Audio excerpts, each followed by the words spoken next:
name is Ed. This is my partner Jeff right over here. He's going to watch my back as I get to face you and answer any questions you may have. I'll tell you a little bit about the Florida State reptile, the American alligator. Now, I'm going to start out. These are all male alligators in here. We know this because we put them all in here, but there's a difference between males and females. Females are typically smaller than the adult males. Females will only get up to about 9 feet. Now, we have all males in here. We started a bachelor group this year to see how it would work, to see if we had less squabbling, because the females cause trouble. She's smiling over there. Now, believe it or not, they do spar for territorial rights, and that's what the males will do. That courts the females. They decide that I like that area you have of land, and then they will court each other in the water, and she may use that area to build her nest. Now, this time of year in Florida, where there's 1.5 million alligators, wherever there's fresh water, there's a good chance you're going to run into alligators. So here, with all those alligators in Florida, this time of year, the baby alligators are out and about. Now, the females are very, have strong instincts to protect their young, and they'll protect their young for up to 2 years. So here's a simple rule when you're out and about. If you see a baby gator, no mom's nearby, and she will charge and protect them, so stay clear of that. The other reason why alligators are up like this is one of the reasons we feed these guys, and we never want to get alligators to come this close to us as humans. That's right.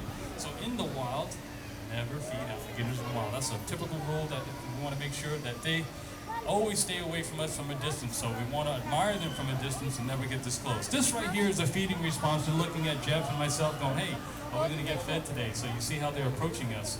So in the wild, when they do that, you have to assume it's either a female protecting her young, or maybe someone's fed him.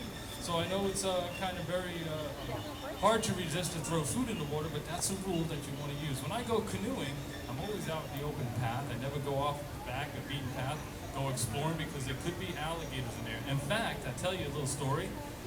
My wife works at this little place over in Dunedin over there, and along the side of the road with the heavy rains, the culvert filled up with water. There was a 4-foot alligator right in the culvert, right when she drove in. She couldn't believe it that this alligator was there. So they travel through pipes, and they go from pond to pond and lake to lake, so you never know where there's an alligator. So early in the morning and at sundown is when they like to go out and hunt for their foods, when they're most active. So as you see these guys, you kind of guess how big they are. If you look at them, you measure from their nose to eyes in inches, the nostrils, and equate those inches to feet. So if you have 10 inches, that's a 10-foot alligator, and that would be a male. We have a couple large guys here, just about 13 foot, weigh up to 700 pounds. That's how big they are. I know you don't see them all, but here I use special polarized lenses to be around the water's edge. It cuts the glare, and I can see the alligators in the water. So as a general rule, when I'm swimming, if I can't see the bottom, I don't go swimming in it, that's for sure.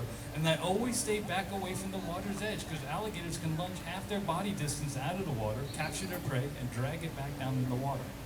Alligators are ambush predators. They like to sneak up on their prey, and they'll wait, and they'll lie there waiting till a bird or something that gets along the water's edge, and then they'll try to grab it and bring it down in. Typically in the wild, they will eat fish and turtles, or 80% of their diet. But as opportunistic feeders, when that opportunity comes, they're hungry, they'll eat. That's right. So all you little guys, be very careful around the water's edge. Always have mom and dad with you. You never know if there's an alligator resting right down below. This is only about 3 or 4 foot of water, so it's kind of hard to tell. Now with all these males, now we believe our big boys are up in age. Now in the wild, they would live 45, 50 years, a good long life for an alligator. But managed environment like this, where they get the best of health care and food when they need it, they can double the lifespan. So we believe our big boys are 60 years old already. They could be older. That's right. Now the youngsters are still teenagers. They're in their teens, anywhere from 12 to 15 years of age. Now, Louisiana has the largest population of alligators, up to 2 million. They're found from Texas all the way to the Carolinas. The record for an alligator size many years ago was 19 feet 2 inches. That's a very large alligator. Now they have 80 teeth, 40 on the top and 40 on the bottom. And the neat thing about them is that they can replace them throughout their lifetime. They say up to 3,000 teeth they can replace. I wish I could do that, right? Yeah, popping the teeth, we can't do that. But for gators, it just is cone shaped. When one pops out, another one's ready to come right back in. All right, you have a question for me? Anybody have a question? No question? then I'll ask you a question. What do you do if you're chased by an alligator? Run sideways. Drop, stop, and roll. Oh my goodness gracious, you're definitely alligator food. She's laughing over there. No. Outrun the partner you're with. That's the best rule. You always have someone you can outrun. That's the best rule.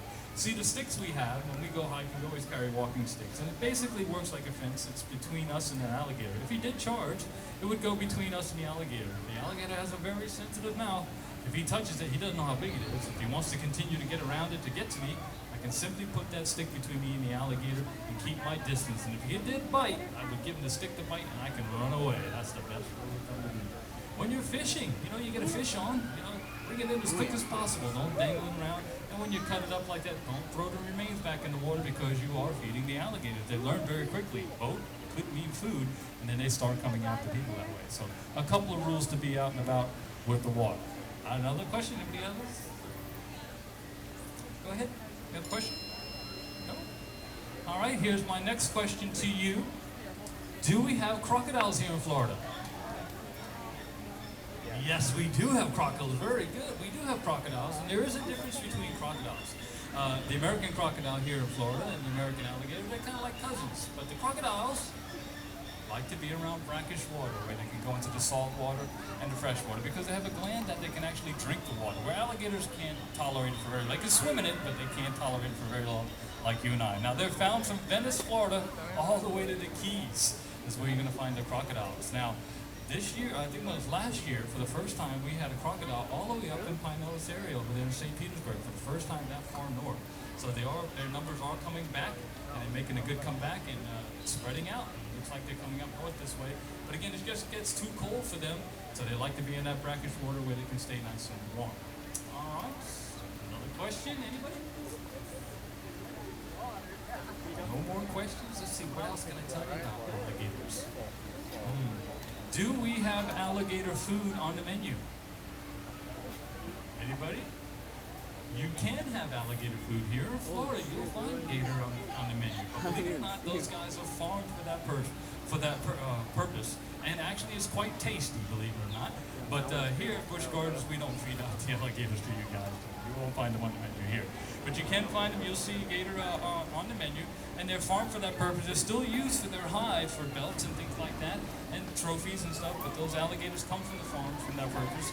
Now, there's so many of them here in Florida that we actually have to have controlled hunting, done twice a year or so, where we go out to the wild, where they have controlled hunting.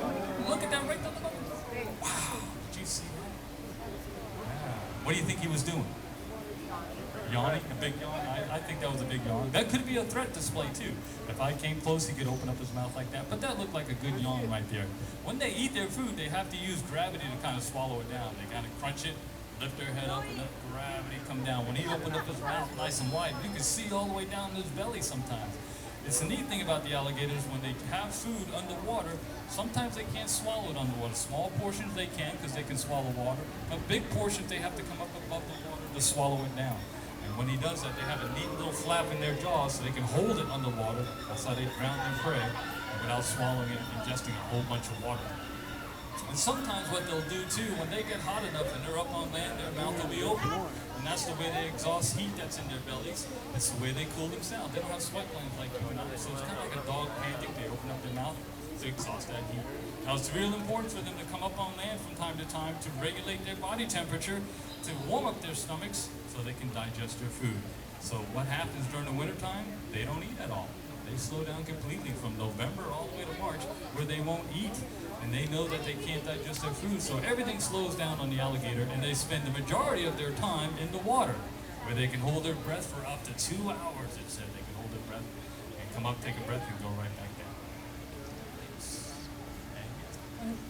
Are the crocodiles more aggressive in Florida than? The crocodiles more aggressive. If these were crocodiles, we would stand out there with you, I believe, and work with them.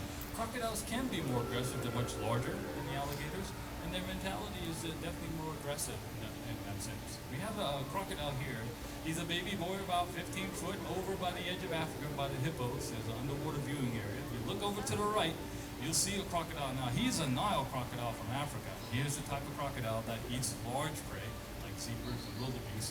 They wait for their migrations out there in Africa to capture their prey, so they'll gorge themselves and get as much food as they can. remember, alligators eat small things, everything that's kind of like at their eyesight. Fish and turtles, small things like crayfish, snails, snakes, frogs, turtles, you name it. They'll try to eat anything that comes to that water. So that's what the alligators are doing. It's a good question. Another question. The biggest alligator we have a few of them that are just shy of 13 foot. They say at nighttime, if you shine a flashlight out on the water, their eyes will be a bright orangey red color, so you know there's alligators out there in the water. Another question? How heavy? Big males can get up to 700 pounds. We just recently weighed one and measured one at 13 foot, just shy of 700 pounds.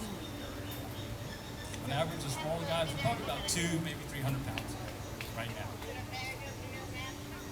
Will I be feeding them today? No, they actually get fed on Saturday. We do a feeding on Tuesdays and Saturdays where you guys can see it on our 10:30 show. And we actually train and condition our animals. We do upper conditioning, positive reinforcing. We reinforce the animal to be fed only in the water and not on land while we're up here on land.